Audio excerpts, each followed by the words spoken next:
332वां अध्याय विषम वृत्त वर्णन। अग्निदेव कहते हैं, छंद या पद प्रकार के जाति वृत्त, जहाँ यहाँ जाति छंदों का निरूपण किया गया है। अब वृत्त का वर्णन करते हैं। वृत्त के 3 भेद है, सम, अर्ध सम और विषम। इन तीनों प्रतिपादन करता हूँ। सम वृत्त की संख्या उतनी ही संख्या से गुना करे, जिसका गुणनफल हो उसमें अर्ध समवृत्त संख्या समझनी चाहिए। इसी प्रकार अर्ध समवृत्त की संख्या में उसी संख्या को गुना करने से अंक उपलब्ध हो, वह विषम वृत्त की संख्या है। विषम वृत्त अर्धवृत्त संख्या में मूल राशि घटा देनी चाहिए। अब शुद्ध विषम शुद्ध अर्धवृत्त की संख्या का ज्ञान हो, केवल गुणन से संख्या ज्ञात होती है, वह मिश्रित होती है। उसके अर्ध सम में 7 ही सम विषम 7 अर्ध सम संख्या सम्मिलित रहती है। जो अनुपुष्ट छंद और प्रत्येक चरण में गुरु और लघु के अक्षरों का समाप्त होता है, अर्थात जिसके प्रत्येक पाद में अंतिम 2 वर्ण क्रमशः लघु गुरु होते हैं, उसे समानी नाम दिया गया है। जिसके चारों चरणों में अंतिम वर्ण क्रमशः लघु गुरु और उसके प्रमाणी संज्ञा है, उसके दोनों भिन्न स्थिर वाला छंद वितान कहलाता है। इसके अंतिम 2 वर्ण केवल लघु अथवा केवल गुरु ही हो सकते हैं। यहाँ 3 अध्यायों का पादस्य इसका पद अधिकार है। पद चतुर्ध्य छंद पहले का अनुष्टुप्वक्त्रम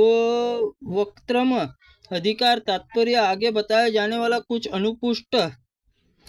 अनुपुष्टपु छंद वक्त्र संज्ञा धारण करते हैं।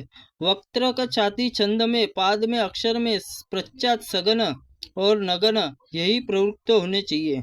इसमें दोनों में अतिरिक्त मगन आदि 6 गणों में किसी एक गण का प्रयोग हो सकता है। पाद के चौथे अक्षर का भगन और प्रयोग करना उचित है। जिस वक्त्र जाति में छंद द्वितीय चतुर्थ पाद चौथे अक्षर के बाद जगन का प्रयोग हो, उसमें पथ्यावक्त्र कहते हैं। किसी भी मत के इसके विपरीत न्यास करने पर, अर्थात प्रथम द्वितीय तृतीय पाद का जगन है प्रयोग करने के पथ्या संज्ञा होती है। जब विषम पादों में चतुर्थ अक्षर नगन और उसके बाद सम पादों में चतुर्थ अक्षर में यगन ही स्थित हो, तो उसके अनुष्ट ब्रुवक्त्र नामक चपला होता है। सम पादों का 7वां अक्षर लघु हो, अर्थात चौथे अक्षर के बाद जगन हो, तो उसका नाम विपुला होता है। यहाँ सम पादों के 7म लघु होता है। विषम पादों में यगन बहुतर बाधी तरकर अन्य गण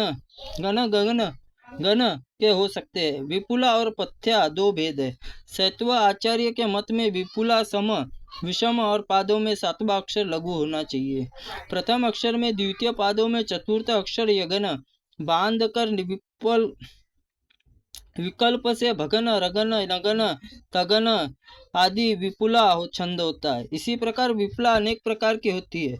यहाँ तक के वक्त्र जाति के छंदों का वर्णन किया गया है। अनुपुष्ट छंद प्रथम पाद के पश्चात जब प्रत्येक चरण में क्रमशः 4-4 अक्षर बढ़ते जाए तो पद चतुर्थद्वय नामक छंद होता है। तात्पर्य है कि इसके प्रथम पाद में 8 अक्षर, द्वितीय पाद में 12, तृतीय पाद में 16, चतुर्थ पाद में 20 अक्षर होते हैं। उक्त छंद चारों चरणों में अंतिम 2 अक्षरों में गुरु और उसकी आपीड़िक संज्ञा होती है। यहाँ अंतिम अक्षरों को गुरु बतलाने का यह अभिप्राय जान पड़ता है। शेष लघु ही होते हैं। जब आदि 2 अक्षर में गुरु शेष सभी लघु हो जाए तो उसका नाम प्रत्यपीड़ होता है। पद चतुर्ध्य नामक छंद प्रथम पाद द्वितीय आदि पादों के साथ परिवर्तन होने का क्रमशः मंजरी लवली और अमृतधारा नामक छंद होते हैं। अर्थात जब प्रथम पाद में स्थान में द्वितीय पाद स्थान प्रथम पाद और मंजरी नामक छंद होता है, तो प्रथम पाद के स्थान पर द्वितीय पाद और द्वितीय पाद में स्थान पर प्रथम पाद हो तो लवली छंद होता है। जब प्रथम पाद के स्थान पर चतुर्थ पाद और चतुर्थ पाद के स्थान में प्रथम पाद हो तो अमृत धारा नामक छंद होता है। अब उद्गता छंद के प्रतिपादन किया जाता है। जहाँ प्रथम चरण सगन जगन सगन और 1 लघु और 10 अक्षर का द्वितीय पाद नगन सगन जगन और 1 गुरु पद ये 10 अक्षर हो, तो तृतीय पाद में भगन नगन जगन और एक लघु हो तो गुरु के ये 11 अक्षर हो। उसमें चतुर्थ चरण में सगन जगन सगन जगन और गुरु गुरु 13 अक्षर के हो तो उसमें उद्गता नामक छंद। उद्गता में तृतीय चरण में जब रगन नगन भगन और एक गुरु 10 अक्षर का हो तो शेष 3 पाद प्रवृत्ति ही रहे तो उसका नाम सौरभ होता है।